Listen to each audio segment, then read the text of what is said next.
What's up everyone? In this episode of Motive Garage presented by Sparesbox, we start testing and development of our Subaru BRZ.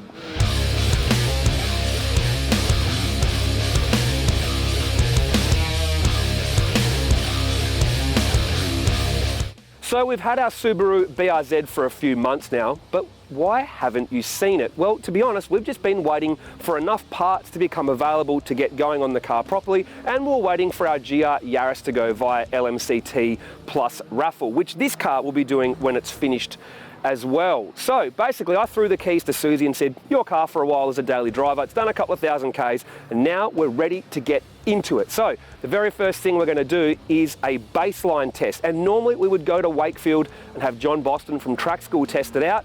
However, unfortunately at the moment, Wakefield is not an option for testing due to some dramas with the council that is being sorted out at the moment, and that track is going to be closed for a little while. So I picked Luddenham Raceway as our test track for the BRZ. Now I think that's a good thing, as this track suits this car really well. It's a lot tighter, slower speed, very technical, and a whole lot of fun. So our first thing to do is set a baseline test with the car completely standard, and today we're also going to throw on some Zestino Greg 07R tyres, the 240 treadwear option, to see if it's any quicker with upgraded wheels and tyres. Where do we go from there? Well, this is Motive Video. You know how it goes.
Well, that's the first session done in our Subaru BRZ. Don't know what the times are, I'm not going to look at them yet. I just want to talk about driving feel and what the car's like. And to be honest, I know these cars cop a lot of flack for what P-platers do to them and all the stance stuff and everything, but they are just such a good chassis.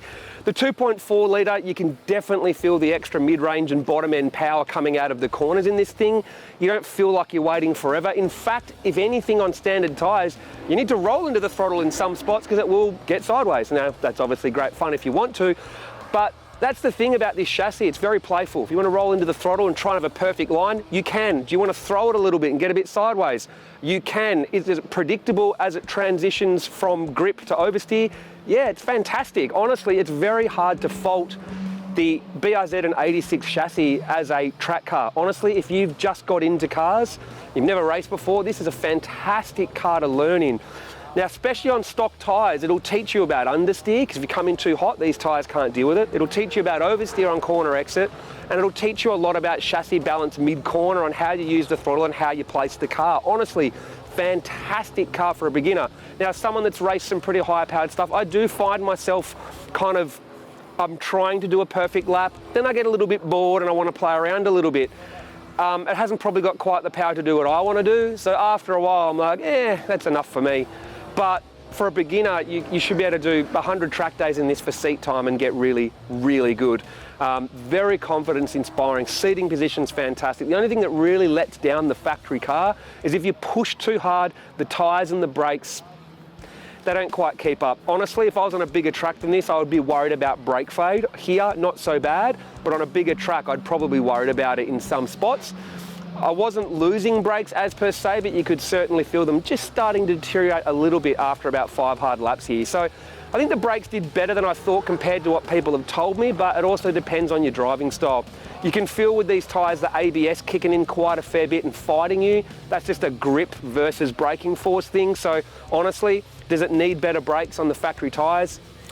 Probably lines and fluid to stop it from boiling is probably really all it needs, but it has enough braking force for the factory tyres. So I'm going to go one more session on the factory tyres, see what the lap time is after 2 sessions, and then we will get the Zestinos on and go again. But overall, yeah, driving it right now proved why we bought it and why it was a good idea. Thing is fantastic, but it does need another 100 horsepower.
So back from the second session, the Subaru BRZ, and it did great. Lap times, what do you want to know? First session, I went out and did a 56.6 on my third lap, and essentially I was never able to catch that again in the first session. And in the second session, no matter how hard I tried, the closest I could get was a 56.7. There are heaps of high 56s, plenty of 57 flats, but I think what's happening now is between the first and second session, it didn't get to cool down enough to go out fresh, and basically the tyre and brake degradation happened a lot sooner. That's the first problem.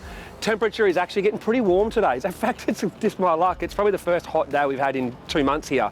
So track temperatures are going up, cars are going slower. So I think what's happening is, as I'm driving the car better, the track and the tyre essentially aren't letting me go quicker. So the car's going slower, I'm going quicker, and it's kind of neutralising out in the middle.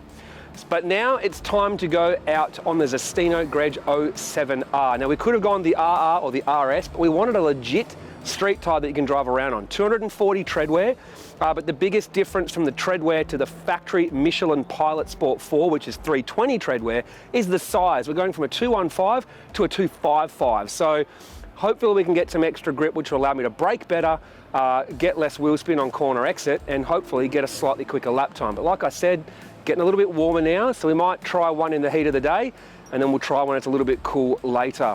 One thing to note though is these tyres are not brand new. In fact, they've done probably about 1,800 kilometres of daily driving with Susie at the wheel. So we're actually not testing a brand new tyre, we're actually testing a second hand. So in a way, it's like for like, second hand factory tyre, which has done way less kilometres than these ones, but at least it gives an indication if you put them on the car and you daily drive it, what will it do at the track, as opposed to being a green, fresh tyre. So I think this is a more realistic, real-world tyre test. Let's see how we go.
I'm back from the first session with the Zestinos on the car. Not only are they a slightly better tread wear rating, but they're a larger tyre as well, so they can cope with more heat, obviously give more grip.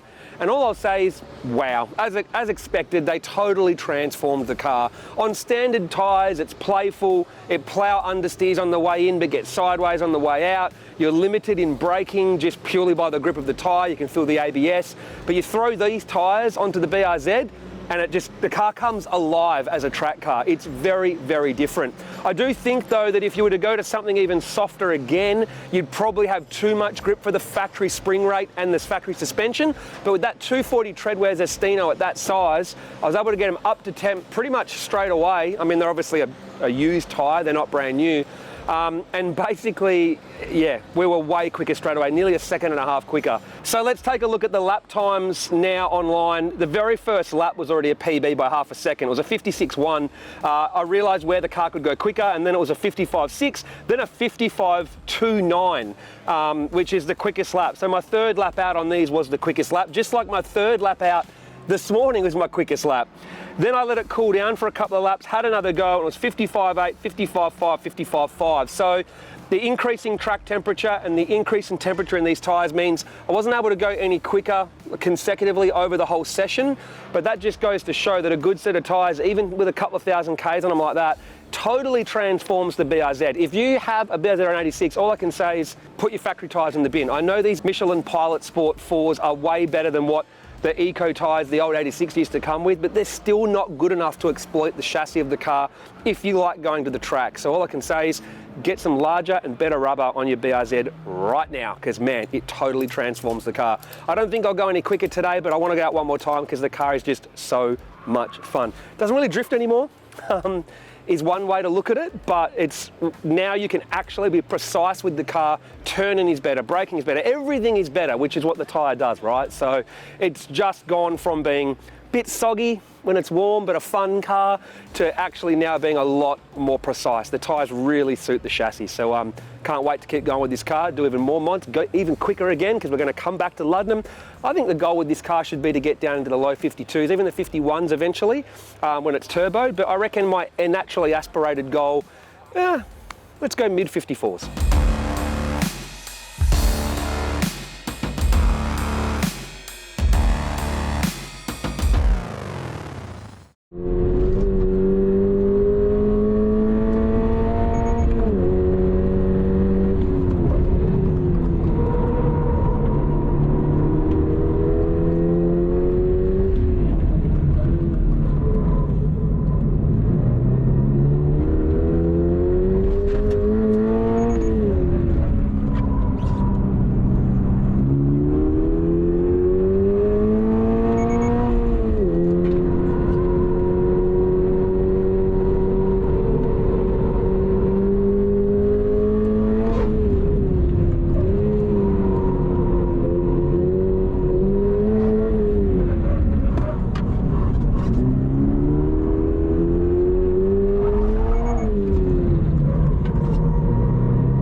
Well, with the track getting warmer, I didn't think I'd go any quicker the second time out on the Zestinos. I thought I'd just sort of stay very close to it, but lo and behold, I went quicker by a tenth and a half. So now we are at a 55.1. Honestly, that's mega impressive. I wasn't going to do any more hosting. I thought I was out-trying before, but we're doing it all again.